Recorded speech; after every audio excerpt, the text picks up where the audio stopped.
আরো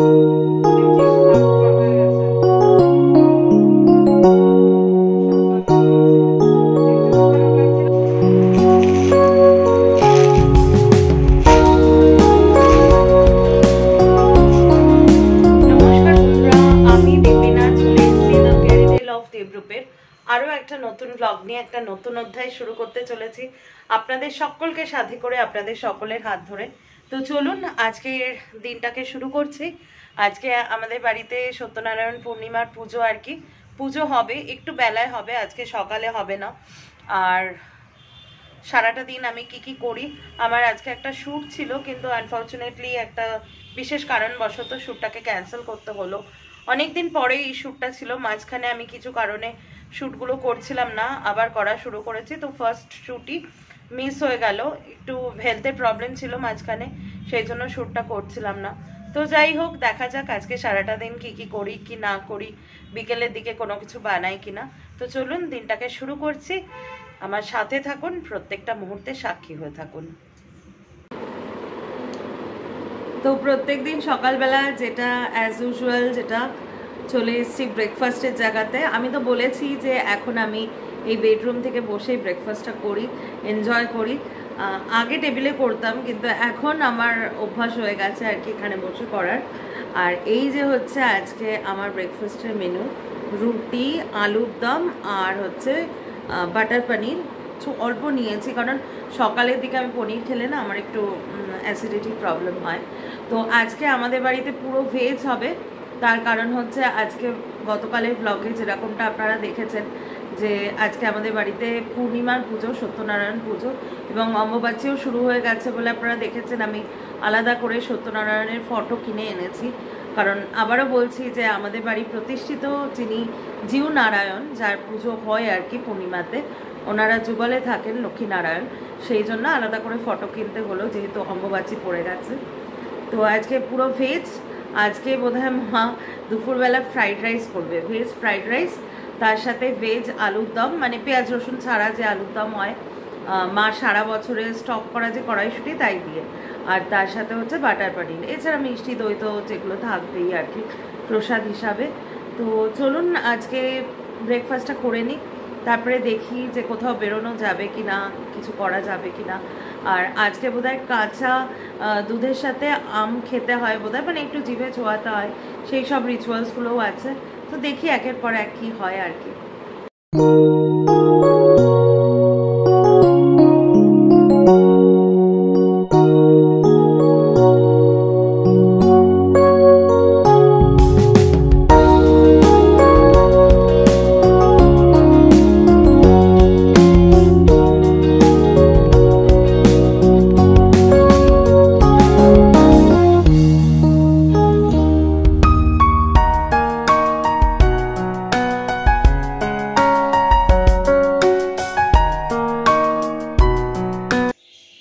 চলে এসেছি লাঞ্চ টেবিলে, আজকে পুজো দিতেও দেরি হয়ে গেছে।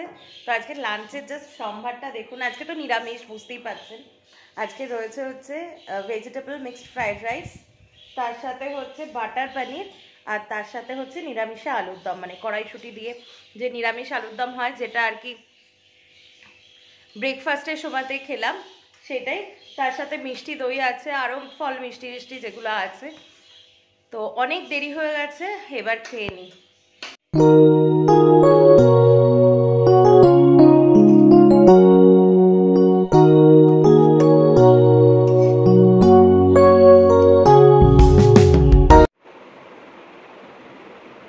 তো এখন সন্ধে দেখানো হবে আর কি। সন্ধ্যের আগে আমার মনে হলো এখানটা দাঁড়িয়ে একটা গান গাই বরং। আমার চোখ টোকগুলো আজকে দেখতেই পাচ্ছেন একটু ফোলা ফোলা রয়েছে, জানি না কেন। দুপুরবেলার দিকে একটু যদি রেস্ট নিই তাহলেই দেখি এরকম হয়। তো একটা গান খুব গাইতে ইচ্ছা করলো। দেখুন, যিনি গোবিন্দ তিনি নারায়ণ, তিনি গোপাল, তিনি রাম, তিনি কৃষ্ণ, তিনি রামকৃষ্ণ। তো দেখুন এগুলো যার যার বিশ্বাসের ব্যাপার। তো একটা গান আমার খুব ফেভারিট একটা সিরিয়াল থেকে, সিরিয়ালের নামটা নেওয়া কতটা ঠিক হবে আমি জানি না, তবুও আমি বলছি, রানী রাসমণি সিরিয়ালের থেকে একটা গান এই সময় আমার গাইতে ইচ্ছা হলো সন্ধ্যে দেখানোর সময়তে আর কি। তো আপনারাও দুপুরে শুনুন। জয় জয় শ্রীরাম রঘুপতি রাজা রাম।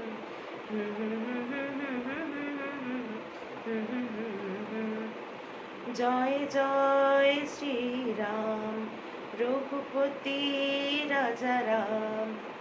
আমার আছো রঘুবীর তুমি, আমার আছো রঘুবীর তুমি, আর কেউ নেই দোসর। কৃপা করো করুণা সাগর ভক্তের কৃপা করো, কৃপা করো করুণা সাগর ভক্তের কৃপা করো। তুমি ছাড়া কেউ নেই গো আপন, তুমি ছাড়া কেউ নেই গো আপন। ভ্রাতা ভগিনী ত্রাতা পরিজন, কাতরের ডাকে সংকট কালে তুমি বিপদ তারো, তুমি বিপদ তারো। জয় জয় শ্রীরাম রঘুপতি রাজা রাম। দুকলি একটু গাইলাম আর কি। কেমন লাগলো জানি না, অনেকদিন প্র্যাকটিস নেই, মাঝে মধ্যে গাইতে ইচ্ছা হলে আমি ঠাকুরের সামনে ঠাকুর ঘরে গিয়ে আর কি গান টান করি। এটা আমার ভালো লাগে, পুজো দিতে দিতে টুকটাক একটু গান করা, বা মা বাবা পুজো দিচ্ছে গান করা, এটা আমার ছোটবেলার থেকে অভ্যাস, তাই আপনাদের সাথেও শেয়ার করলাম। তো সন্ধে হয়ে এসছে, আমার চোখ মুখটা না এখনো এরকম কিরকম ফোলা ফোলা ফোলা ফোলা মতো লাগছে। তো দেখুন চায়ের কাপ কিন্তু আমাদের হাতে উঠে গেছে, এই যে চা খাওয়া চলছে। আর একজন তো চা খায় না, চাটা দারুণ হয়েছে।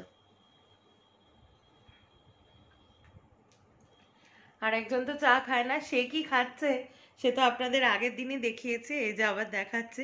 আজকে তুমি একটু রেসিপিটা শেয়ার করে দাও সবাইকে।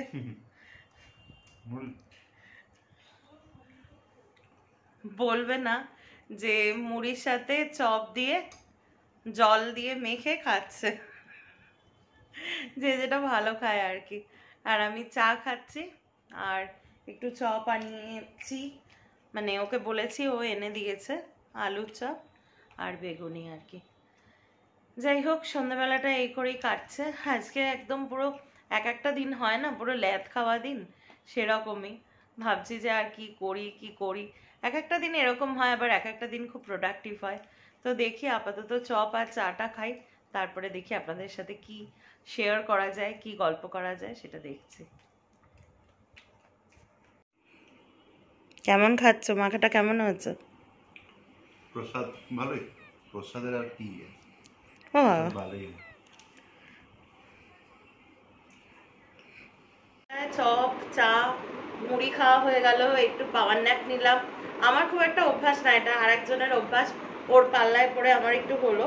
তারপরে ভাবলাম আজকে আপনাদেরকে অ্যামাজন থেকে আমি কিছু জিনিস কিনেছি, সেগুলো দেখাতে বসি আর কি। তো প্রথমেই দেখাচ্ছি এই যে সেট অফ 3-তে আর কি, এটা 3টে আছে, আর একটা প্যাকেটে 3টে আছে, সেট অফ 6-এ এসছে, মানে 3 পেয়ারে এসছে। এইরকম কিছু ব্যাগ আমি কিনেছি দেখুন, যেগুলো আলমারিতে রাখা যায়। এর মধ্যে শাড়ি সালোয়ার মানে এই রকম আর কি চেন দেওয়া রয়েছে।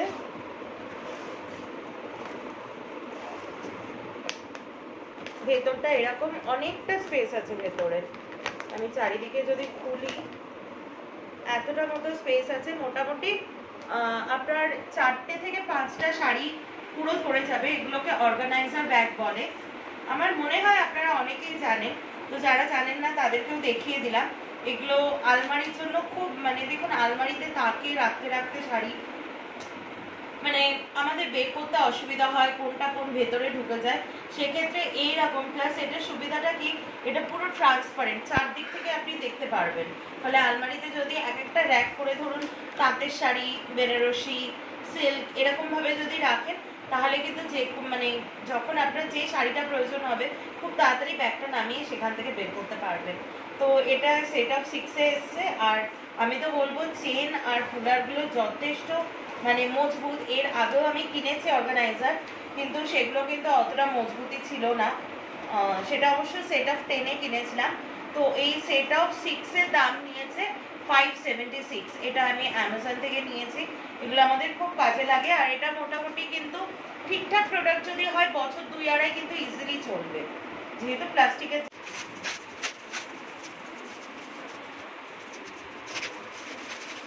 আচ্ছা, এই জিনিসটা দেখুন, আমি বেশ কিছু হোম ডেকোরের অর্ডার দিয়েছি, সবকটা এখনো এসে উপস্থিত হয়নি, অনেকদিন লাগবে আর কি ডেলিভার হতে। তো আমি ভাবলাম যখন যেটা আসবে একবারে স্টক না করে তখন সেটা আপনাদের দেখিয়ে দিই। আচ্ছা, আপনারা অনেকেই দেখেছেন যে আমাদের ফ্ল্যাটটা, মানে মাদের ফ্ল্যাটটা আর আমাদের ফ্ল্যাটটা একটু মাদের ফ্ল্যাটটা আর আমাদের ফ্ল্যাটটা একদম মুখোমুখি। তো মাঝখানে যে পোর্শনটা তাতে একটা দেখবেন অরেঞ্জ কালারের দেওয়াল আছে, আমি দেখাবো। ওই দেওয়ালটা নিয়ে আমার একটু মানে ভাবনার আছে। ওই দেওয়ালটা আমি একটু মনের মতো করে সাজাবো ভেবেছি, একটা চায়না ডল গাছ কিনবো, তারপরে কিছু ছবি লাগাবো। প্রথম যেটা দেওয়ালটা না অনেকটা বড় আর পুরো একদম রেক্ট্যাঙ্গুলার শেপের, পুরো সলিড দেওয়াল, ফলে ওখানে অনেক কিছু করা যায়। তো দেখুন, আমি এটা কিন্তু খুবই কম, মানে আমি তো বলবো খুবই রিজনেবল প্রাইস। এর পেছনে দেখুন টেপ দেওয়া রয়েছে, এই টেপটাকে টানলে এখানে আঠা আছে, এভাবে চিপকে দেওয়া যায় দেওয়ালে। তো দেখুন এইরকম একটা গণেশজির একটা ছবি নিয়েছে, মানে এইটা এরকম থাকবে আর এপাশে আর এপাশে এরকম থাকবে জিনিসটা, ঠিকঠাকই দেখাচ্ছি মনে হচ্ছে। তো এইটা আমি নিয়েছি হচ্ছে 155। একটু ক্লোজ করে দেখাচ্ছি। এখানে দেখুন পেছনটা একটা কালারফুল ক্যানভাস রয়েছে, আর তার উপরে আমার যেটা ভালো লেগেছে সেটা হচ্ছে একদম সুন্দর গণেশজির যে সুরের যে নকশাটা, কত প্রমিনেন্ট, মানে একটা পোর্ট্রেট রয়েছে। এইরকম জিনিসগুলো কিন্তু বাইরে, মানে কোন একটা সলিড দেওয়াল পেলে সেখানে সাজাতে খুব ভালো লাগে। আর তার সাথে দেখুন এই দুটো কিন্তু গণেশজি, এটা পেয়ারে থাকে। আমি যদি লিঙ্কটা পাই আমি অবশ্যই ডেসক্রিপশনে লিঙ্কটা শেয়ার করব, আপনারা চেক করে দেখতে পারেন। অনেক রকম কিছু আছে, কিন্তু শুধু যে গণেশজি আছে তা না, রাধা কৃষ্ণ আছে, তারপরে ধরুন আরো অনেক কিছু দেখলাম, সেগুলো আপনারা নিতে পারেন। আমার ইচ্ছা আছে দেওয়ালের একটা সাইডে বেশ ফটো ফ্রেম থাকবে, আর একটা সাইজে যেগুলো সাইজে বলছে, আর একটা সাইডে যেগুলো সুন্দর সুন্দর ওয়াল প্লেট রয়েছে সেরকম থাকবে, আর একটা চায়না ডল গাছ রাখার আমার খুব ইচ্ছা একদম কর্নারটায়। দেখি কিভাবে সাজানো যায় একটু আলো ঠালো দিয়ে। তো এটা আমার মাথায় আছে, যে কটা কিনেছি। আচ্ছা, এবার অ্যামাজন থেকে এই দুটো কিনেছি, আরো অনেক আসবে। এবার একটা জিনিস যেটা দেখাচ্ছি আর কি, এটা হচ্ছে জিকের একটা সিরাম, মানে জিকে হচ্ছে কোম্পানি, এটা হচ্ছে একটা হেয়ার সিরাম। এটা একটু কস্টলি, এটার দাম হচ্ছে 1900 টাকা, 1900। আর এটা কত ml আছে আমি এখনো দেখতে পাচ্ছি না, আপনারা একটা আন্দাজ করে দেখতে পাচ্ছেন। আপনারা যদি আমার প্রিভিয়াস ব্লগগুলো চেক করেন তাহলে দেখবেন আমি একটা হেয়ার বোটক্স করেছি, ট্রিটমেন্ট করেছি। অ্যাকচুয়ালি আমি গত বছর করেছিলাম, এটা আমার সেকেন্ড বার ছিল। আমি ওই একই এক্সপার্টের হাতে করেছিলাম, বাট এক্সপার্ট যা নমুনা দেখিয়েছে ইউসি থেকে করেছি, আরবান কোম্পানি থেকে, আর যে করেছে তার নাম হচ্ছে আফসার আলী। আমার এই সাইডটা দেখুন পুরোপুরি ড্যামেজ করে দিয়েছে, মানে এই সাইডে পুরো কার্লস, এই সাইডটা তাও ঠিক আছে, এই সাইডে ওভারঅল খুব খুব খুব বাজে এক্সপিরিয়েন্স। আমি আগেও বলেছি, আজকেও আবার কথাটা উঠলো বলে বললাম, আমি ভেবেছিলাম বলবো না। তো প্লিজ যারা আমাকে দেখছেন এই আমাদের এরিয়া থেকে যারা চেনেন তাদের কাছে আমি কেন নামটা বারবার বলছি, ইউসি খুললে ওকে সাজেস্ট করবেই, যেহেতু একটা লোকেশন ওয়াইজে থাকে। So please avoid Afsar Ali from urban company. তো সেই জন্য আমি এই একটা, মানে যাতে হেয়ারটা ঠিকঠাক থাকে, সিল্কনেস থাকে, তার জন্য জিকের আমি শ্যাম্পু আর কন্ডিশনার ইউজ করি, তার সাথে এই আর কি একটা সিরাম ইউজ করছি। এটা সিরামটা খুব ভালো, আর গন্ধটা এত সুন্দর, আর সব থেকে বড় কথা একটা চকলেটি স্মেল আছে। সব থেকে বড় কথা না, জাস্ট এক ড্রপ, আপনারা ভাবতে পারবেন না, মানে হাফেরও কম পি সাইজ একটা ড্রপ নিয়ে ওভারঅল পুরো লেন্থে লাগালে কিন্তু চুলটা অনেকটা ম্যানেজেবল থাকছে। এটা আমি একজনের কাছ থেকে শুনেছি, তারপরে কিনেছি। আপনারা নাইকা থেকেও কিনতে পারেন, বা লোকাল আমি জানি না পার্লারে পাওয়া যায় কিনা। নেক্সট আমি যেটা কিনেছি, এটা আমার খুব একটা কিউট সা পারচেস। এই যে এটা হচ্ছে সুগার পপের একটা নেল এমএল, এর কালারটা আমি দেখাচ্ছি।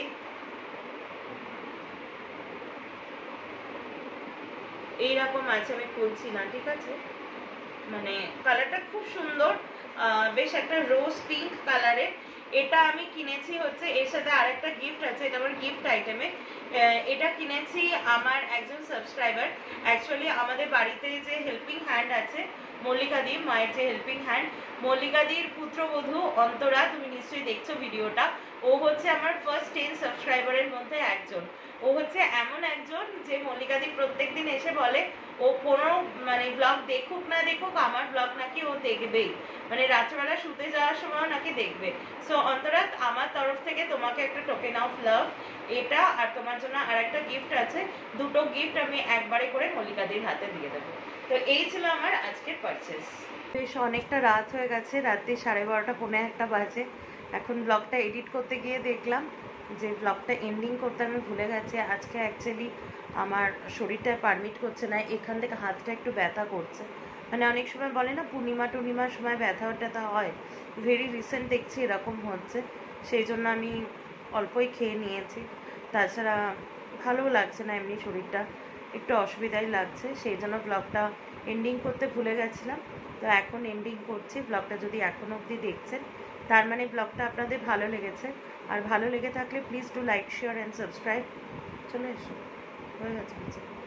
Please do like share and subscribe to the fairy tale of Debrup, যাতে আমি দেবলীনা আরও অনেক বেশি ইন্সপায়ার্ড হয়ে আরও নতুন নতুন ব্লগ নিয়ে আপনাদের কাছে আসতে পারি। ততক্ষণের জন্য আপনারা সকলে সুস্থ থাকবেন, ভালো থাকবেন, শান্তিতে থাকবেন। দেখা হচ্ছে খুব শীঘ্রই কালকে একটা নতুন ব্লগে।